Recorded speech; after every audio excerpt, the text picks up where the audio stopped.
வணக்கம். இந்த ஆழமான அலசலுக்கு உங்கள வரவேற்கிறோம். வணக்கம். இன்னைக்கு நாம நெவில் கோடார்டோட சிந்தனைகளுக்குள்ள கொஞ்சம் ஆழமா போக போறோம். குறிப்பா ஹைடெக் அப்படின்னு ஒருத்தர் தொகுத்த ஒரு புத்தகம் இருக்கு. அதை வச்சு தான் பேச போறோம். ஆமா. இது சும்மா ஒரு தத்துவ புத்தகம் மாதிரி இல்ல. நம்மளோட உணர்வு நிலை, அதாவது கான்ஷியஸ்னஸ், அப்புறம் நம்ம கற்பனை, இமேஜினேஷன், இதுங்கள வச்சு எப்படி நம்ம ஆசைகளை அடையிறதுன்னு சொல்ற ஒரு ஒரு நடைமுறை வழிகாட்டின்னு சொல்லலாம். சரி சரி. அப்போ நம்ம நோக்கம் என்னன்னா, உங்களுக்காக இதுல இருக்கிற முக்கியமான விஷயங்களை, அந்த கோர் ஐடியாஸ், அப்புறம் டெக்னிக்ஸ், அதையெல்லாம் எடுத்து சொல்றது. கோடார்டோட மைய கருத்தே இதுதான் இல்லையா? உணர்வு நிலை மட்டும்தான் உண்மை. Consciousness is the only reality. இது என்னது? கொஞ்சம் விளக்கமா பாப்போமா? கண்டிப்பா. முதல் பாடமே இதுதான். உணர்வு நிலை மட்டும்தான் உண்மைங்கிறது கோடார்டோட பார்வையில பைபிள் ஒரு வரலாற்று புத்தகம் கிடையாது. அப்போ அது ஒரு ஒரு உளவியல் நாடகம். நம்ம மனசோட செயல்பாடுகளை உருவகங்கள் மூலமா சொல்ற ஒரு கதை. ஓஹோ! அப்போ இந்த கடவுள், இயேசு இந்த மாதிரி உருவங்கள் எல்லாம் வெறும் குறியீடுகளா? சிம்பிள்ஸ் மாதிரி? ஆமா, அப்படிதான் கோடார்ட் விளக்குறாரு. உதாரணத்துக்கு கடவுளோட பேரா சொல்றாங்களே, ஜேஓடி ஹெச்இவியூஹெச்ஏன்னு, அதை எடுத்துக்கலாம். ம். இதுல ஜேஓடி அப்படிங்கிறது நான் இருக்கிறேன், ஐஆம்னஸ், உங்களுடைய அடிப்படை விழிப்புணர்வு, நீங்க இருக்கீங்கன்ற உணர்வு. சரி. ஹெச்இ அப்படிங்கிறது உங்க கற்பனை, மனசுல ஒன்னு உருவாக்குற சக்தி. வியூஜிங்கிறது அந்த கற்பனைய நீங்க உண்மையா ஏத்துக்கிற நிலை, அந்த ஃபீலிங் அல்லது அசம்ஷன். ஓகே. கடைசி ஹெச்இ இந்த உள்ள இருக்கிற உணர்வுக்கேத்த மாதிரி வெளியில வர புற உலக அனுபவம், நம்ம ஆப்ஜெக்டிவ் வேர்ல்ட். அட, இது ஏதோ தத்துவம் மாதிரியே இல்லையே. இப்ப நாம பேசிட்டு இருக்க இந்த நொடியில கூட இது உணர முடியுதே. நான் இருக்கேன், ஜேஓடி. நான் கற்பனை பண்றேன் அல்லது பேசுறேன், ஹெச்இ. அதை நான் உணர்றேன், வியூஜி. அது இந்த உரையாடலா உங்க காதுல விழுது, ஹெச்இ. அப்படிதானே? ஆமா, ரொம்ப சரியா பிடிச்சிட்டீங்க. இதுதான் இதுதான் கோர் பாயிண்ட். அந்த படைக்கிற சக்தி வெளியே எங்கேயோ இல்ல, அது உங்க நான் இருக்கிறேங்கிற உணர்வுலயும் உங்க கற்பனையிலயும் அதை நீங்க உண்மையா ஏத்துக்கிற அந்த உணர்வுலயும் தான் இருக்கு. அப்போ பிரார்த்தனை பண்றதுங்கிறதோட அர்த்தமே மாறுதே. நாம யார்கிட்டயோ போய் கேக்குற மாதிரி இல்லாம. நிச்சயமா. கோடாடோட பார்வையில பிரார்த்தனைங்கிறது நீங்க என்ன வேணும்னு நினைக்கிறீங்களோ அதை அடைஞ்சிட்டு தான் உணர்றது. நீங்க உணர்றீங்க. ஓ, கேக்குறது இல்ல, உணருது. ஆமா, அது ஒரு வேண்டுதல் இல்ல, அது ஒரு நிலை மாற்றம். அந்த நிலைக்குள்ள நீங்க போறீங்க, அதை ஏத்துக்கிறீங்க.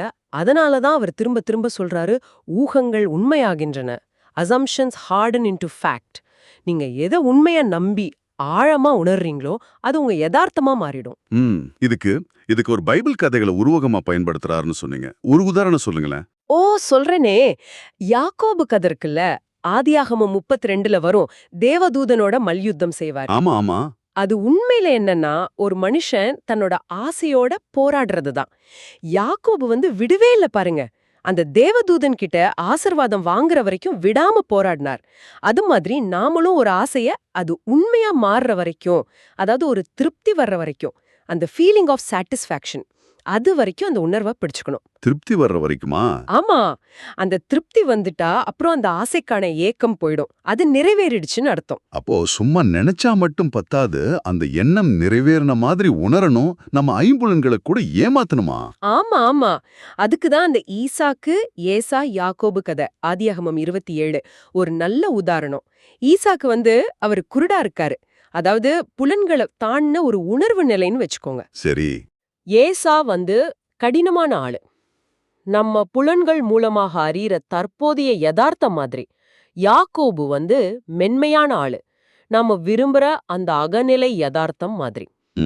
யாக்கோபு என்ன பண்றாரு, ஏசாவோட தோளை போத்திட்டு ஈசாக்கோட தொடு உணர்வை ஏமாத்தி ஆசீர்வாதத்தை வாங்கிடுறாரு. இது என்ன சொல்லுது? நம்ம வெளி உலக சூழ்நிலை ஏசா எப்படி இருந்தாலும் பரவாயில்ல, நாம விரும்புற நிலை யாக்கோபு உண்மையா உணர்ந்து தொடுதல் மாதிரி நம்ம உள் உணர்வு ஈசாக்கு நம்ப வச்சிடணும். ஆனா இது கஷ்டமா தெரியுதே. நம்ம பழைய நிலைக்கே திரும்பி போயிடுவோமே. அதை பத்தி அவர் என்ன சொல்றாரு? அதுக்கு மோசே கதை ஒரு நல்ல உதாரணம்.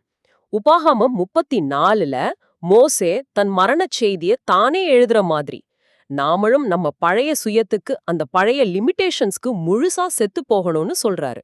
செத்து போகணுமா? அதாவது அது முழுசா விட்டுடணும், அந்த பழைய நிலையை கைவிட்டுடணும். இதுக்கு ஒரு பிராக்டிக்கல் டெக்னிக் சொல்றாரு. உங்க ஆசைய முதல்ல தெளிவா முடிவு பண்ணுங்க.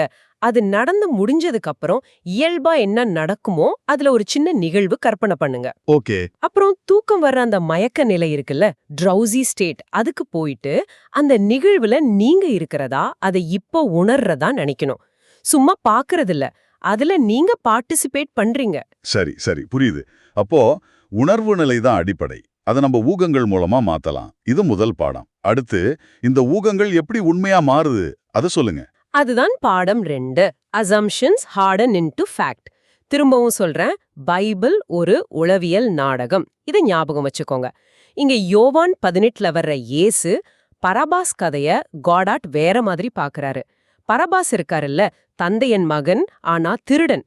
அவர் நம்மளோட இப்போதைய பிரச்சனை இல்லனா நமக்கு பிடிக்காத நிலை. சரி. இயேசு ரட்சகர், நாம அடைய விரும்புற நிலை. ஆனா மக்கள் பரபாச விட்டுட்டு இயேசுவ சிலுவையில அறைய சொன்னதா வருமே. அது ஆமா, அத கோடாட் உளவியல் ரீதியா சொல்றாரு. நீங்க ஒரு பிரச்சனைய பரபாச புடிச்சிட்டு இருக்கிற வரைக்கும் நீங்க விரும்புற நிலை இயேசு வெளிய வர முடியாது. சரியா? ஆமா. நீங்க உங்க ஊகத்தின் மூலமா என் பிரச்சனை தீர்ந்துருச்சுன்னு உணரும்போது, அப்போ நீங்க பரபாச விடுவிக்கிறீங்க. உங்க கவனத்தை நீங்க விரும்புற அந்த நிலை மேல இயேசு வைக்கும்போது, அது சிலுவையில அறையிற மாதிரி, அதாவது அதை உங்க யதார்த்தமா மாத்துறீங்க. இது நடக்கிற இடம் கொல்கத்தா, அதாவது மண்டை ஓடு, உங்க கற்பனை. ஓ, இது ஒரு மனமாற்றம்.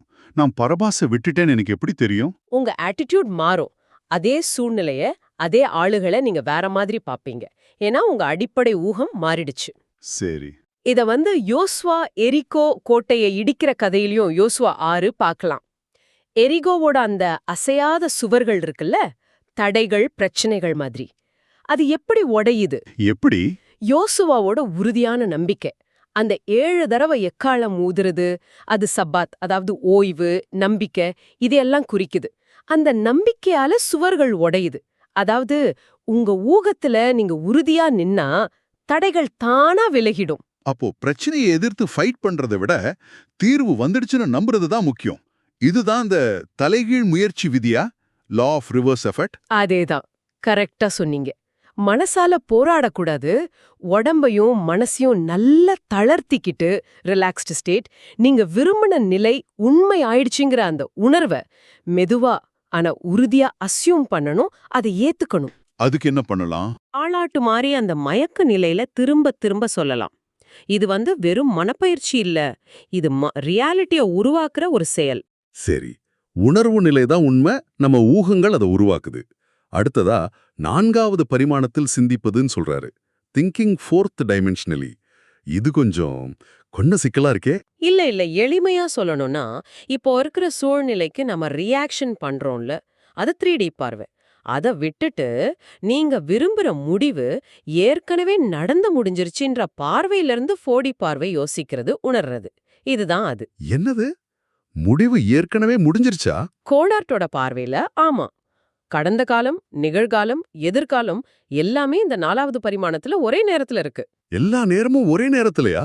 அப்போ எதிர்காலம் ஏற்கனவே தீர்மானிக்கப்பட்டுருச்சா? என்னால மாத்த முடியாதா? அங்கதான் ஒரு சின்ன டிஃபரன்ஸ் இருக்கு. ஈவென்ட்ஸ் இருக்கலாம், ஆனா நாம எந்த ஈவெண்ட்டை எக்ஸ்பீரியன்ஸ் பண்ணுவோங்கிறது நம்ம உணர்வு நிலையும் நம்ம ஊகமும் முடிவு பண்ணும். பெதஸ்தா குளம் கதை ஞாபகம் இருக்கா? யோவான் 5. ஆமா, நிறைய பேர் காத்திருப்பாங்களே. ஆமா, தேவதூத தண்ணிய கலக்கும்போது முதல்ல இறங்குறவங்க குணமாவாங்கன்னு. அங்க 38 வருஷமா படுத்திருந்த ஒருத்தர்கிட்ட இயேசு என்ன சொன்னாரு? எழுந்து உன் படுக்கை எடுத்துக்கொண்டு நடன் சொன்னாரு. ஆமா, அவர் தேவதூதனுக்காகவோ வேற யாருடைய உதவிக்காகவோ காத்திருக்கல. நான் குணமாயிட்டேங்கிற நிலைய அந்த நிமிஷமே ஏத்துக்கிட்டாரு. இதுதான் 4D சிந்தனை, முடிவை இப்போதே ஏத்துக்கிறது. ஓ, இதுக்கும் அடுத்த பாடத்துக்கும் சம்பந்தம் இருக்கு போல இருக்கே. மாற்றுவதற்கு யாரும் இல்லை உங்களை தவிர. No one to change but self. என் உலகம் என் உணர்வு நிலையையும் ஊகத்தையும் பொறுத்ததுன்னா, அப்ப மத்தவங்களையும் சூழ்நிலையும் மாத்தணும்னா நான் என்னதான் மாத்திக்கணுமா? உங்க கருத்து கான்செப்ட் ஆஃப் செல்ஃப் அதை மாத்திக்கலாம், உங்க ஊகங்களை மாத்திக்கலாம். நீங்க மாறும்போது உங்க உலகம் தானா மாறும். எப்படி? சுத்தமுள்ளவர்களுக்கு எல்லாம் சுத்தம் அப்படின்னு தீத்து 15.15 வருதுல்ல, அது மாதிரி நீங்க உங்கள உயர்வா, அன்பா, வெற்றிகரமா நினைக்கும் போது மத்தவங்க கிட்ட இருந்தும் உலகத்துல இருந்தும் அதையே நீங்க ஈர்ப்பீங்க. கேட்க நல்லா இருக்கு, ஆனா பிராக்டிஸ் பண்ண கஷ்டமாச்சே. என் சூழ்நிலைக்கு நான் தான் காரணம்னு ஏத்துக்கிறது. கஷ்டம்தான். அதனாலதான் இயேசுவோட ஜெபத்துல யோவான் 17 கூட அவர்களுக்காக நான் என்னைத்தானே பரிசுத்தமாக்குகிறேன்னு சொல்றாரு. மத்தவங்க மாறணும்னு நீங்க நினைச்சா நீங்க உங்க மனசுல அவங்கள பத்தியும் அந்த சிச்சுவேஷனை பத்தியும் இருக்கிற எண்ணத்தை மாத்தி நீங்க விரும்புற நிலைய ஊகிக்கணும். நீங்க உங்க ஐடியலை அஸ்யூம் பண்ணி அதுவாகவே வாழும்போது மத்தவங்களும் அதுக்கேத்த மாதிரி நடந்துப்பாங்க. அப்போ கோவம், வெறுப்பு இந்த மாதிரி உணர்வுகளுக்கெல்லாம் இடப்பே இல்லையா? கோடார்ட் என்ன சொல்றாருன்னா, நீங்க எதை தியானிக்கிறீங்களோ அதுவாதான் நீங்க ஆகுறீங்க. வெறுப்ப தியானிச்சா அது உங்களையே பாதிக்கும். அன்பு, நல்லெண்ணம், வெற்றி இத பத்தின உணர்வை தியானிச்சா அது உங்க யதார்த்தமா மாறும். முக்கியமா மத்தவங்கள ப்ளேம் பண்றத நிறுத்திட்டு உங்க சுய கருத்தை மாத்துறதுல கவனம் செலுத்தணும். சரி, அப்போ கடைசி பாடம், உங்கள் கருத்தில் உறுதியாக இருங்கள். Remain faithful to your idea. இது இதோட தொடர்ச்சி தானா? அதேதான். ஒரு தடவை அசியூம் பண்ணா மட்டும் பத்தாது. அந்த புது ஊகத்துல, அந்த புது உணர்வுல நிலைச்சு நிக்கணும். பர்சிஸ்ட் பண்ணணும். உங்க கற்பனையில நீங்க போட்ட விதை முளைக்கிற வரைக்கும் அதை நோண்டி பார்க்க கூடாது. நோண்டி பார்க்க கூடாதா? ஆமா, அதுக்கு அவர் ஒரு பழைய ஏற்பாட்டு வசனத்தை யாத்ராகமம் 23:19 சொல்றாரு. குட்டியா அதோட தாயின் பாலில் சமைக்காதே. இத உளவியல் ரீதியா எப்படி பார்க்கறாருன்னா, நீங்க ஒரு புது நிலை குட்டியை அசியூம் பண்ணதுக்கு அப்புறம் பழைய பிரச்சனைய தாய் பத்தின எண்ணங்களுக்கு பால் திரும்ப திரும்ப போய் அதை நினைக்காதீங்க. உங்க ஊகம் உண்மை ஆயிடுச்சுன்னு நம்புங்க. அது எப்படி நடக்குங்கிறது உங்க வேலை இல்ல. ஓகே ஓகே, சரி, இவ்வளவு தூரம் பேசிட்டோம். இந்த டெக்னிக்கை ஒரு தடவை சுருக்கமா சொல்ல முடியுமா, எல்லாத்தையும் சேர்த்து? ஓ கண்டிப்பா. முதல்ல உங்க ஆசை என்னன்னு தெளிவா முடிவு பண்ணிக்கோங்க. What you want. சரி. ரெண்டாவது, அந்த ஆசை நிறைவேறினதுக்கு அப்புறம் நீங்க என்ன செய்வீங்க இல்ல என்ன கேப்பீங்கன்னு ஒரு சின்ன காட்சி, ஷார்ட் சீன். நண்பர் வாழ்த்து சொல்ற மாதிரி இல்ல வேணுங்கிற பொருளை தொட்டு பார்க்கற மாதிரி. இது நிறைவேறினதுக்கு அப்புறம் நடக்கிறதா இருக்கணும். ம். மூணாவது, உடம்ப அசைக்காம கண்ணை மூடி அந்த தூக்கம் வர நிலை இருக்குல்ல, ட்ரௌசி ஸ்டேட். அதுக்கு போங்க. முழு தூக்கம் இல்ல, ஆனா விழிப்பும் இல்லாத நிலை. சரி.